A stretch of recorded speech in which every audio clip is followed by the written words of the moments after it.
Първата квалификация, старт на квалификацията точно в този момент. Участници в клас А с номер А132, Денишев Моторспорт.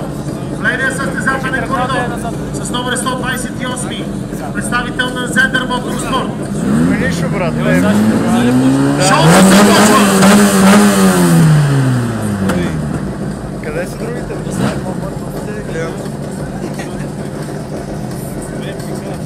С кой си?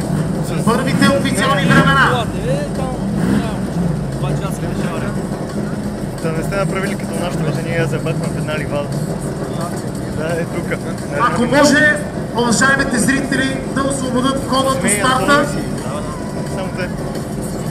Има лека невъзможност пилотите да стигнат до началната точка на стартиране. Махте ли го на клип? Е, 8,7 бъде трудно. Първите официални квалификационни времена доста върви, май. ще бъдат дадени само след секунда. Как да ги стигнете тия, Ще даде, бата. Кой е ответ? Червеят. Зендера. Той е доста бърз, да. Няма бенч.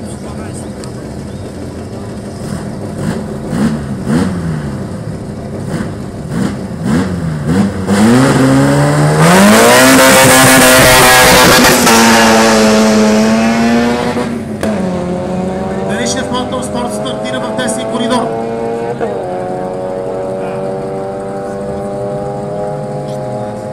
Първото време 14:0:20. Взел ли си? Не, забравих. На трасето се появява пилот от EST Racing, участник в клас 3 и клас С. Вчера пускаем. Аз не пускам. Гориво.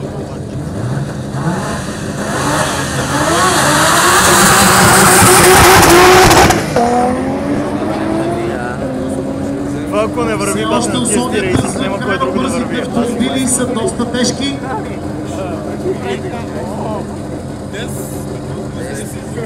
Трасето трябва да е напълно сухо, за да могат да разкрият своя потенциал.